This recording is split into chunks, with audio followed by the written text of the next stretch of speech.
Thumbnail देखकर आपके भी होश उड़ गए होंगे और आपको लगा होगा कि कोई फेक वीडियो है, क्योंकि यहाँ पर लोगों ने कचरा फैला ही रखा है, जैसे 5 मुंह वाला सांप, उड़ता हुआ हाथी। लेकिन सटीकता के लिए आप सबसे पहले न्यूज़पेपर की कटिंग देख सकते हैं, फिर इस पर चर्चा की जाए।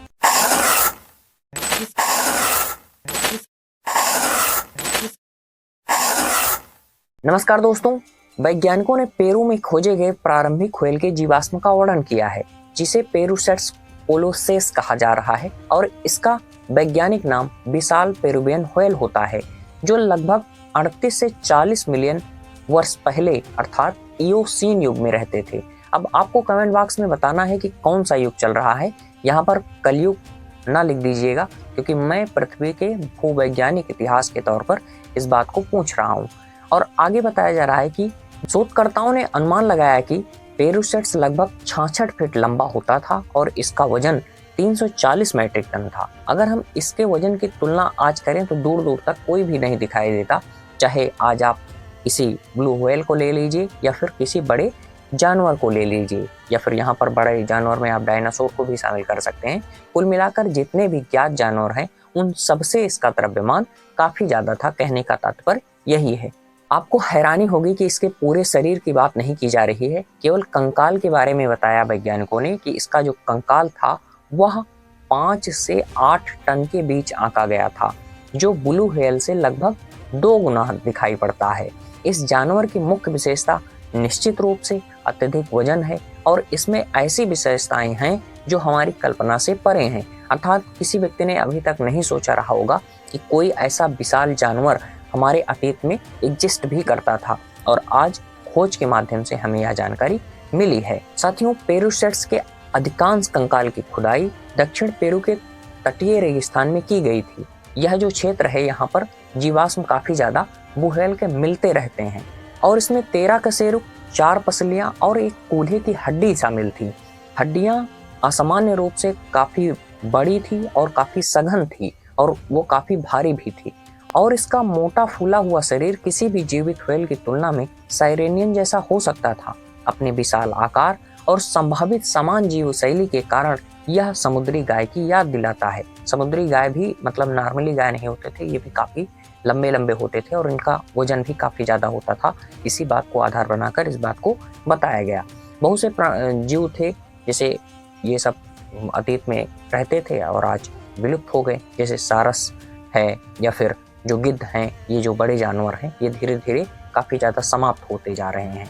और यहाँ पर आगे बताया जा रहा है दोस्तों कि जो समुद्री गाय थी इसे 1741 में खोजा गया था, फिर कुछ वर्षों बाद मनुष्यों द्वारा इसे नष्ट भी कर दिया गया।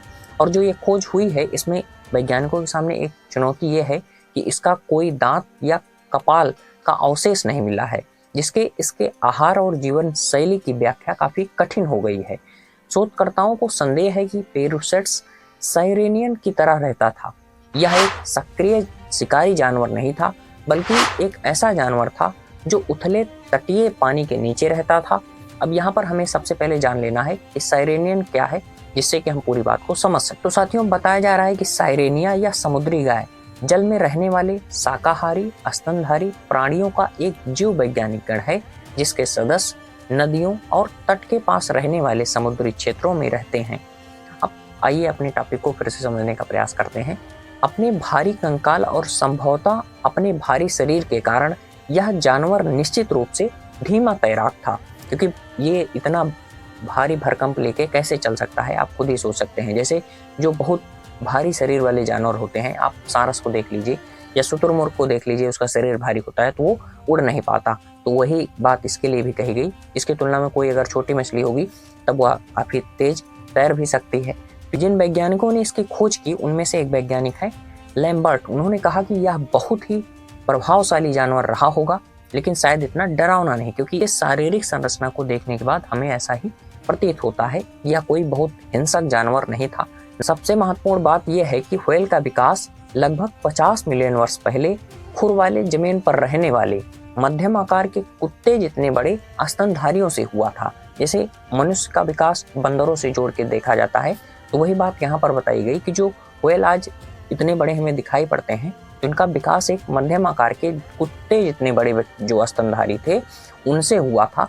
तो यही बात यहाँ पर बताई जा रही है और यही विशेषता पेरूसेट्स में भी दिखाई पड़ती है, क्योंकि इसके अवशेषी अंग हमें दिखाई पड़ते हैं।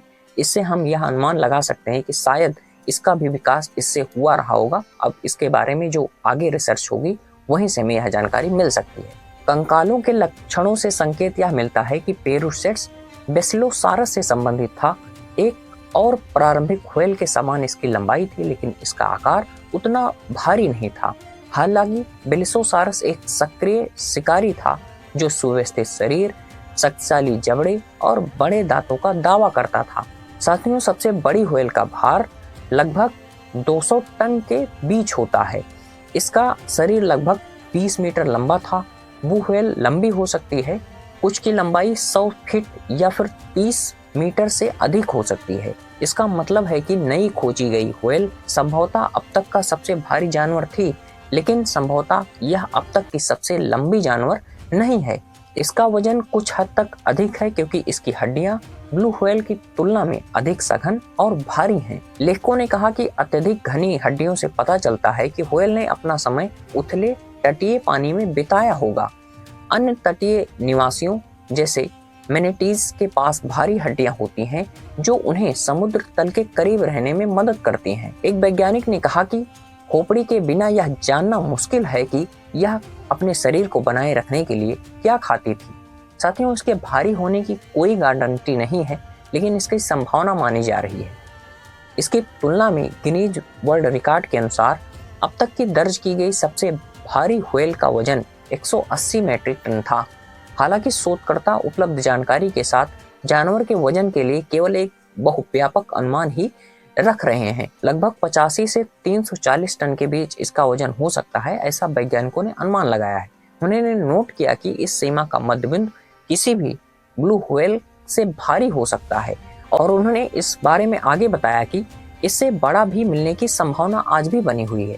ऐसा माना जाता है कि भारी कंकाल उसके भारी मोटे शरीर और हवा से भरे फेफड़े की उछाल का मुकाबला करने के लिए आवश्यक था, ताकि क्योंकि यह काफी भारी शरीर वाला था और इसके लिए तैरना काफी ज्यादा कठिन था। इसीलिए यह बहुत गहरे जल नहीं बल्कि तटीय स्थल पर रहता था। तो वही बात बताई गई कि इन सभी कारणों के कारण यह अपना जीवन तटीय स्तर पर व्यतीत करता था और इसका जो कंकाल मिला है वह तटीय स्तर पर भी मिला है। तो आशा करता हूँ यह जानकारी आपको काफी रोचक लगी होगी और वीडियो अगर इन्फॉर्मेटिव लगा है और ये वीडियो अगर आप पहली बार देख रहे हैं तो अधिक से अधिक लोगों तक जरूर शेयर करें। नमस्कार, धन्यवाद दोस्तों।